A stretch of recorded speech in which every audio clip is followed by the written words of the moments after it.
Tovot. Hazak Baruch Rabotai. Besorot Tovot. Aujourd'hui, on est le 27 dans le mois d'Adar. Il nous reste encore 2-3 jours avec les poissons.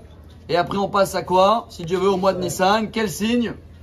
Personne n'est né le mois de Nissan? Non, c'est pas la galette. Quel signe c'est Nissan? Talé, je sais pas comment on dit. Bélier en français? Le taureau. Le taureau, c'est bientôt. Bélier, ouais. Bélier. Donc, on est dans les animaux. On va essayer de profiter à tirer un grand message des animaux. Car tous les matins, on dit Everas Kanamer, Kalkanesher sera fort comme un tigre, Kanamer léger comme un aigle, etc. Mais aujourd'hui, on va parler d'un animal, un oiseau très spécial.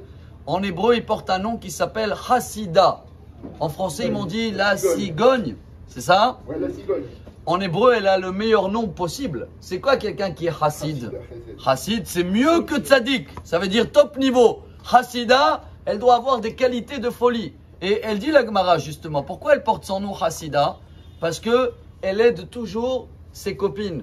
Elle est la seule qu'elle pense pas que à nourrir ses enfants. Elle, s'il le reste à manger, elle donne aussi à ses copines. Vous allez me demander alors pourquoi elle n'est pas cachère? On sait très bien que tous les animaux non cachères, c'est des animaux qui ont un défaut de trait de caractère qui prouve un peu, je ne sais pas comment ça se dit, cruel. Quel est le défaut qu'elle a?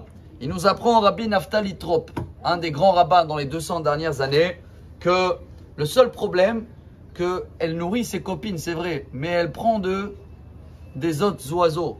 Alors comme elle est sur le compte de quelqu'un, sur le dos de quelqu'un, c'est un défaut que Dieu ne veut pas laisser passer. Dans notre paracha, on va apprendre que Dieu dit à Moshe Rabbeinu, attention, tu vas construire le tabernacle qu'avec Atse Shittim Omdim, avec des arbres non fruitiers. Jamais, le Midrash il dit, jamais que quelqu'un il va construire sa maison ou quelque part et il va enlever un arbre fruitier, il va enlever la vie pour construire quelque chose. Pas possible, chers amis. On va terminer avec le Midrash qui l'amène sur le phénix. Vous connaissez le phénix, pas le phénix qu'on boit. Il s'appelle en araméen Urshina. Il a été béni à l'époque de Noach parce que c'était le seul mignon, gentil. Il n'a jamais demandé à s'en manger.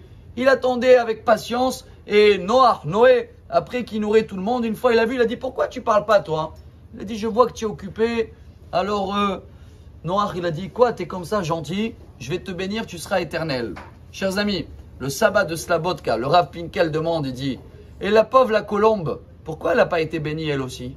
Elle a amené la paix dans le monde. C'est elle qui a rendu service à Noach. Elle est partie chercher quoi, vous vous rappelez?